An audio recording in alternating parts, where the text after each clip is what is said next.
munsi reka ntangire gutya. Imbwakazi niyo kabyaye mbwa ifite imigezi ibiri nkamwe ugahambirwa amaboko n'amaguru gatabwa mu ruzi. Kuba ingare, amahane, umujinya w'umurandura nzuzi n'ibindi byinshi bituma nta mukunzi agira kubera ko bamutinya, bitewe nuko akunze kugaragara muri filime z'urwenya zitandukanye, ari umuntu udahangadwa ndetse yewe utavogerwa. Muri make umwe bita nkorankwasi. Kumvisha bamwe mu bakurikira filime nyarwanda uyu mukobwa yitonda biragoranye cyane, bitewe nuko abenshi bamaze kwishiramo kuko akina muri filime ari nako ateye mu buzima busanzwe, kubera ubuhanga buhambaye uyu mukobwa asanzwe yifitiye mu gukina filime nyine. Iyo ureba filime z'uyu mukobwa wisanga watangiye kureba ibyo uri kureba nkaho biri kubaka akanya bya nyabyo, bitewe nuko uyu mukobwa agaragaza amarangamutima menshi muri role baba bamuhaye.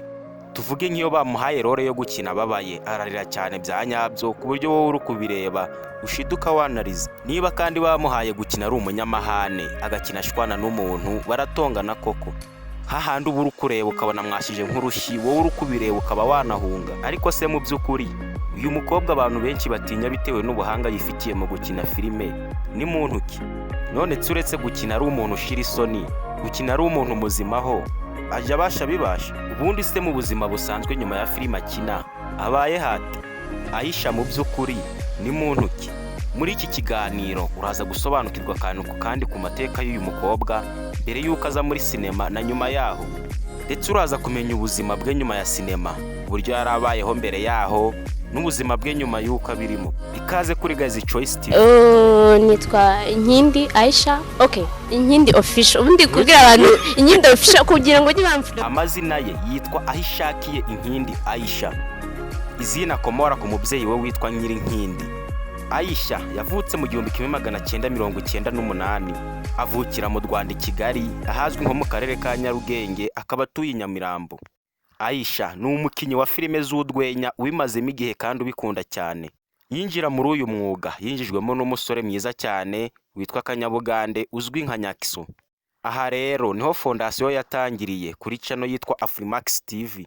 Ni ukuvuga ko Nyakiso yari umukozi witwa Nameless Campos ari nawe nyiri channel Afrimax, naho Nyakiso akaba boss wa Aisha nk'uko akunze kubitangaza cyane ku biganiro agenda atanga. Aisha yakuze ari umusiramukazi nk'uko izina rye ribyumvikanisha, ariko nyuma aza kubivamo bitewe n'umukunzi we wamubabaje, aho bakundanaga cyane ariko akaza kubona amafoto uwo mukunzi yarakoze ubukwe n'undi mukobwa biganye. Ibintu byamubabaje cyane bituma ava mu idini ya Islam ngo kuko uwo mukunzi we ariho yabarizwaga. Icyo gihe Aisha yari akiri umunyeshuri muri secondaire. Yagiye avugwa mu nkuru z'urukundo n'abasore batandukanye, avuga ko akakundana n'umusore boss we witwa Nyakiso, ariko wakabihakana akavuga ko amufata nka boss wenyine kandi yubaha cyane, kandi ngo bakaba batari mu rukundo nk'uko abenshi babivuga. Aisha akunze kuvuga ko ari umukunzi wa Irene Murindahabi, manager wa Vestine na Dorcas, ndetse kandi aherutse kuvuga ko batakiri kumwe ngo kuko yamuciye inyuma agakundana n'undi mukobwa wo mu diaspora, ariko abenshi bakavuga ko ari inkuru z'agatwiko nta kuri kubirimo. Mu kiganiro Aisha yagiranye na Yago TV show yavuze ko akunda kunywa agasembuye cyane cyane ka Amstel, dore ko yavuze ko kamugwa neza cyane.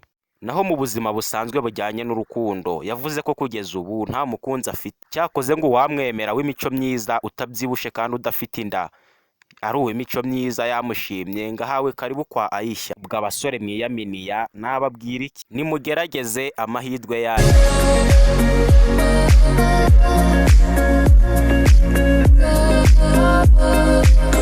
Abajijwe ku mishinga yaba amaze gukora cyangwa se yateganya, yavuze ko afite YouTube channel yiwe yitwa Inkindi Aisha TV, gusa ngo ntabwo aratangira kuyiha umwanya neza ngo kuko amafaranga akora muri filime z'abandi niyo atubutse kurusha muze.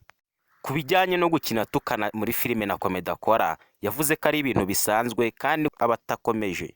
We ngo bamuha script agasoma ibyanditswe noneho akabikora neza. We ngo ntaho bihuriye n'ubuzima busanzwe kuko nakaza barimo, kuko ngo mu buzima busanzwe ni umuntu wubaha buri wese kandi udatukana bitewe n'uko bamwe bamufata.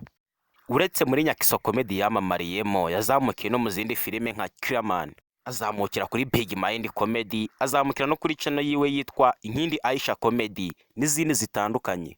Kuri ubu sinatinya kuvuga ko hari umukobwa umaze kwigarura imitima ya benshi muri filime na sinema nyarwanda. Ibi bigaragazwa n'ukuntu akurikirwa cyane ku rubuga rwe rwa Instagram, aho akurikirwa n'abarenga 70,000 by'abafollowers. Kuri we ngo Nyakiso ni umuntu w'agaciro cyane kuri we, ndetse afata nka boss igihe cyose, ngo ntabwo yamwibagirwa uko byagenda kose, ngo kuko ibyo amaze kugeraho byose abikesha Nyakiso muzi nka Kanyabugande Olivier. Ikindi utaruzi ngo nuko Aisha arusha imyaka Nyakiso, ariko Nyakiso nawe akaba amurusha ubwenge. Ku bijyanye n'amashuri yize, Aisha yize contability muri segonderi, kuri ubu akaba ari mu mwaka wa 3 wa kaminuza, akaba yiga engineering. Mu minsi mike akaba ari no kwandika igitabo kikaba gisohotse mu minsi mikiri imbere.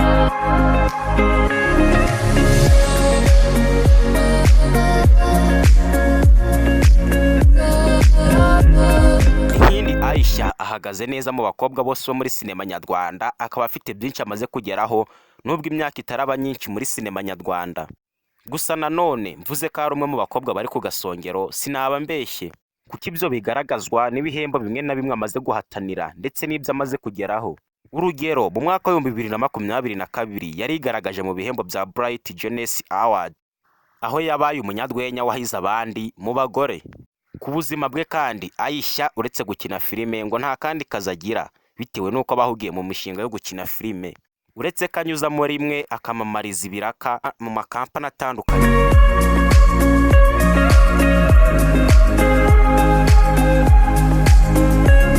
Ngayo nguko rero ibyaye nkindi Aisha, umukobwa mwiza cyane ukunzwe n'abatari bake, umaze kwigarura imitima ya benshi mu rw'imisozi igihumbi ndetse no hanze yadwo. Ni naha nsize umusozo w'ikiganiro cy'uyu munsi. Wakoze cyane kubana natwe. Nitwa Gahizi King, naho hawaruri ni kuri Gahizi Choice TV.